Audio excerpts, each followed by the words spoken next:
Hello everyone and welcome back to our channel. Today we're diving into a book that's been making waves everywhere, Lessons in Chemistry by Bonnie Garmus. This incredible story follows Elizabeth Zott, a brilliant chemist in the 1960s who refuses to let society's expectations define her.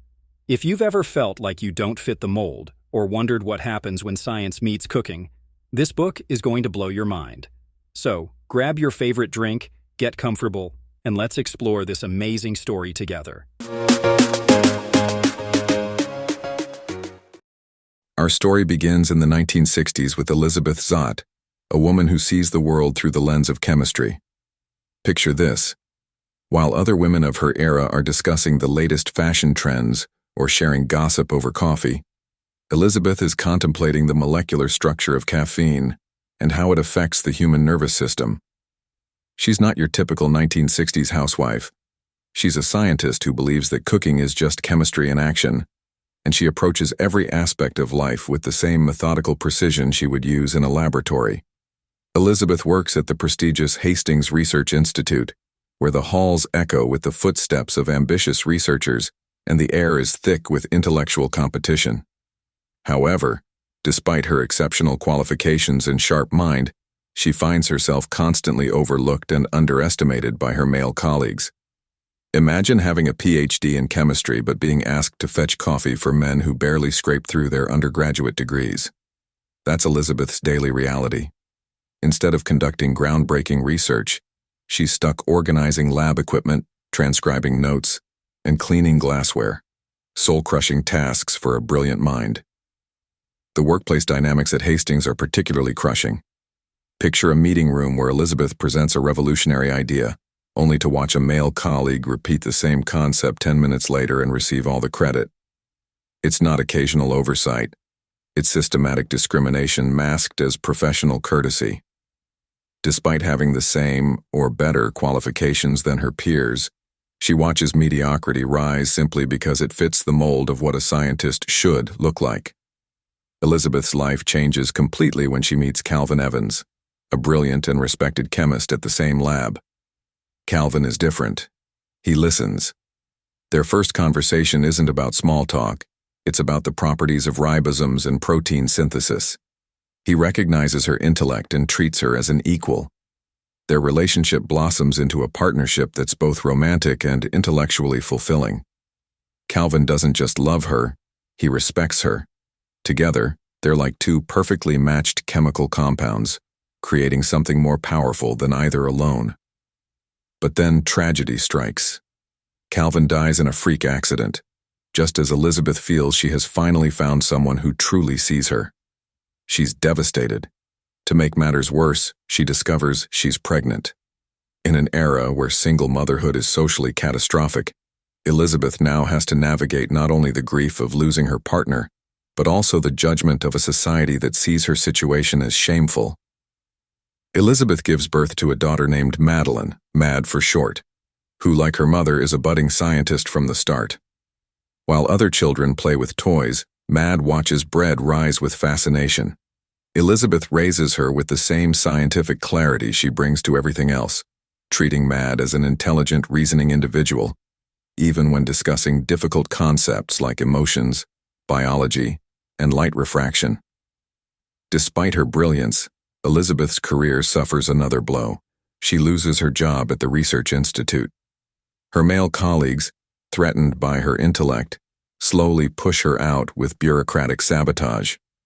Her research gets delayed, her access to labs is restricted, and her voice is silenced. Eventually, she's left with no choice but to leave. Struggling to support Mad, Elizabeth reluctantly accepts a job as a cooking show host on Supper at 6. The irony is bitter. An accomplished chemist now has to demonstrate casserole recipes on TV.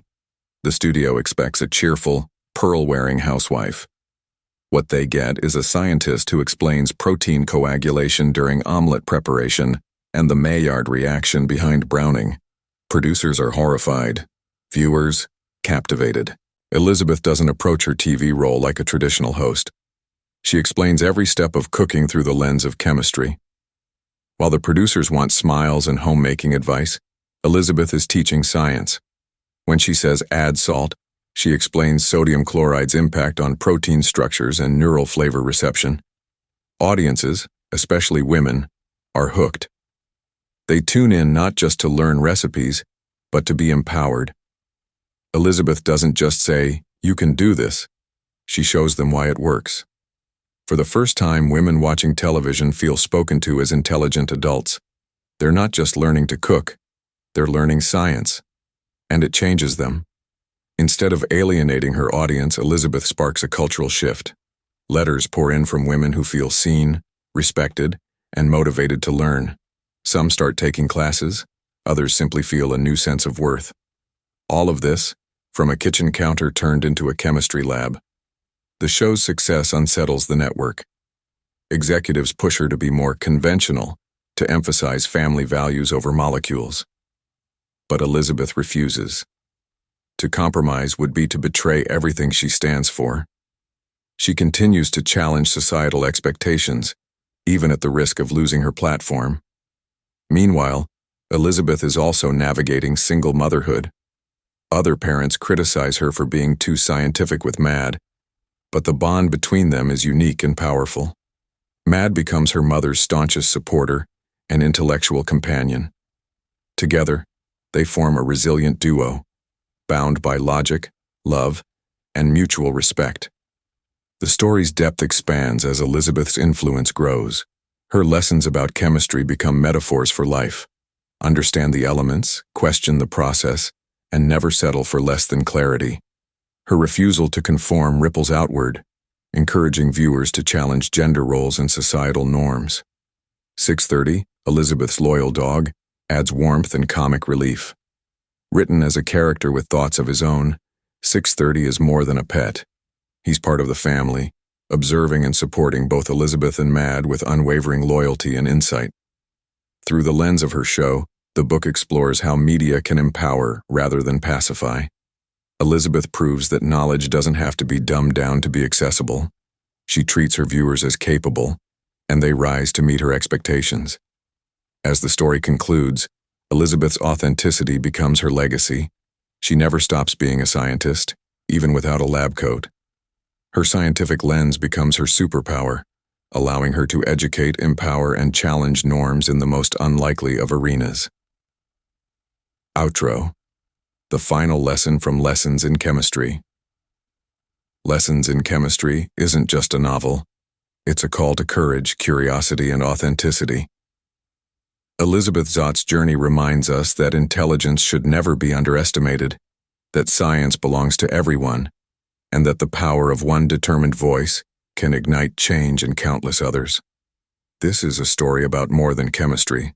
It's about the chemistry of change, the formula for courage, and the elements of human potential. Whether in a lab or a kitchen, Elizabeth proves that knowledge is transformative and that sometimes the most revolutionary act is simply refusing to be anything other than exactly who you are. If Elizabeth Zott's story inspired you, there's so much more where that came from. We explore empowering stories, breakthrough ideas, and thought-provoking content that challenges the norm, just like Lessons in Chemistry. Subscribe to the channel and hit the bell icon so you never miss a story that sparks your mind and stirs your heart. Got thoughts or your own lesson in chemistry? Drop them in the comments. Let's talk about it.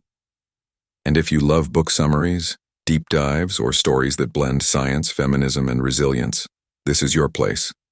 Thanks for watching, and remember, knowledge is power, curiosity is a catalyst, and being yourself is the most powerful reaction of all.